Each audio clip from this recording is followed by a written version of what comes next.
Саламатсыздар, урматтуу менин каналымдын көрүүчүлөрү.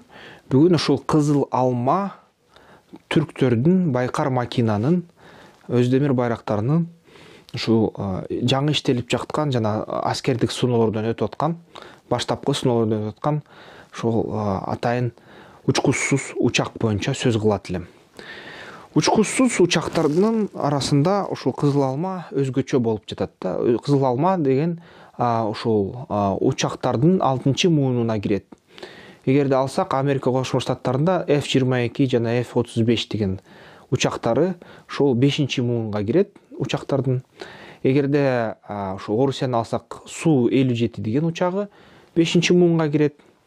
Эгерде ушул Кытайды алсак, J-22 деген ушул учагы 5-муунга жетип калат деген ушундай имиштер бар аскери эксперттердин арасында. Жана ушул башка өлкөлөр ушундай 5-муундагы самолетторду, учактарды жасаганга аракеттеди. Эгерде Түркия ушул 5-муундагы самолеттор баягы эле аябай укмуш, алар деген стелс болот, атайын краска менен боелот. Ал краска деген аларды радарларга көрүнгүс кылып салат кээ бир учурларда. Жана алардын атайын конструкциясынын эсебинен баягы жылуулук чыгарганы аябай мындай сыртка таралат. Таралган эсебинен аны атайын радарлар же болбосо ошол жылуулукту көргөн ракеталар көрбөй калышат. Ошондуктан ошо аны учуп атып түшүрүш аябай кыйынга жатат, жана байкап калыш радардан кыйынга жатат да. Бирок алар баары учкуч менен башкарылат.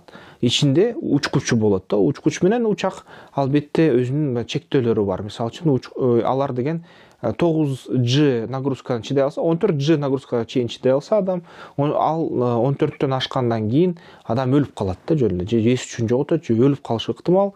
Өлсө дагы аябай мындай жаракат алса дагы ал жаракатты анан дарылаш чоң кыйындыкка жатып калат да. Ошон үчүн ошондой перегрузкаларды чыдабаш үчүн адамды ошол учактан чыгарып салыш керек.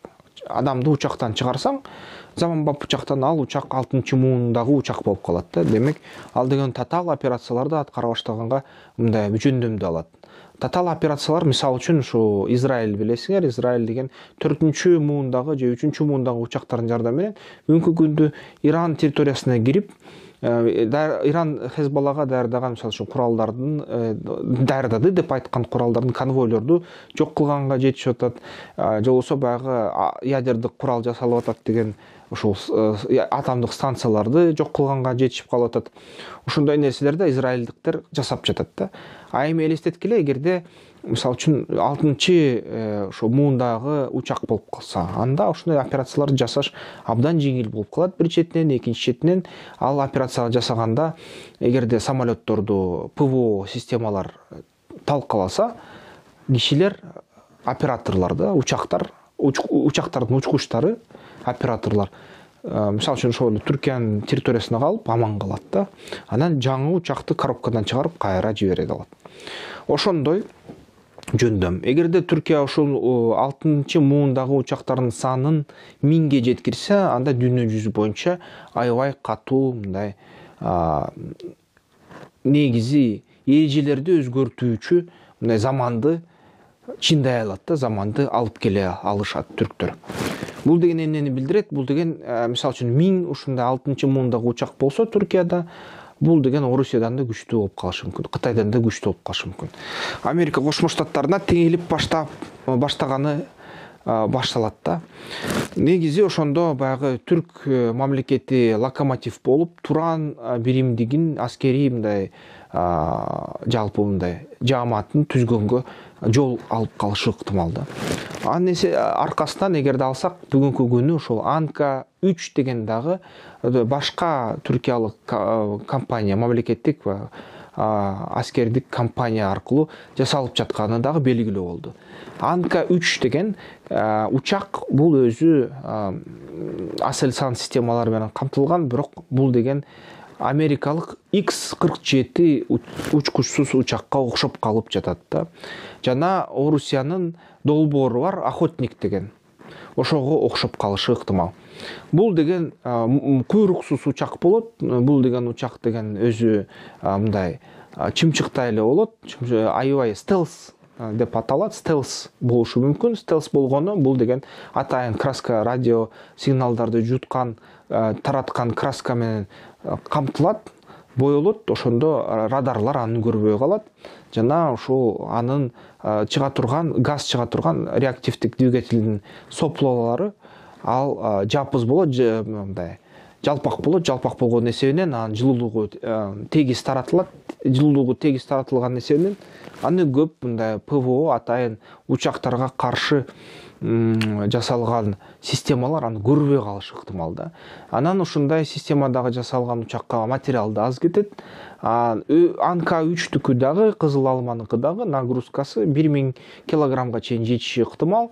Демек ушундай учактардан эгерде топ түссө, үйүр түссө, бул үйүрдү токтотуу аябай чоң кыйындыкка жалатып калат. Мисалы үчүн Кыргызстан эле ошондой 10 кызыл алма, 10 ушул Анка-3 деген учакты, учкучсуз учакты алып машыгып үйрөнүп алса, мисалы үчүн 15 мүнөттүн ичинде 500 оор техниканы жок кылганга жардам берет да ушундай үйүр.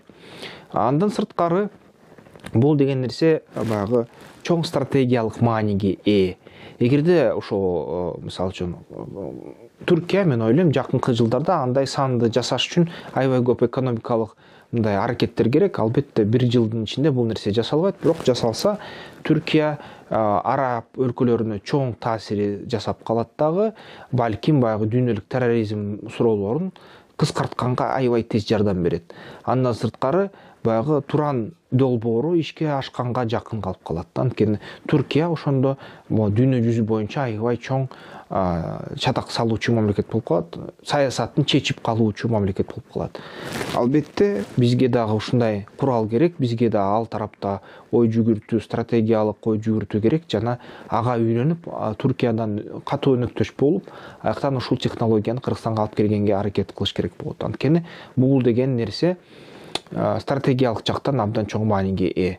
Эгерде ядерлик куралды албаганда, ушул авиация 6-муундагы авиация флотко ээ болуу, кичинекей болсо да ээ болуу, бул мамлекетти абдан күчтүү жана көп суроолорду чечкенге мүмкүнчүлүк түзүп берүүчү күч болуп калат. Ошондуктан ушул кызыл алмага, байкар макинаныкын жана ушул Анка-3кө Түркия курал күчтөрүнүн авиациялык ишканаларынын ошол жасалган учактарына, учкучсуз учактарына абдан чоң маани берип, абдан дыкаттык менен байкоо салышыбыз керек дагы.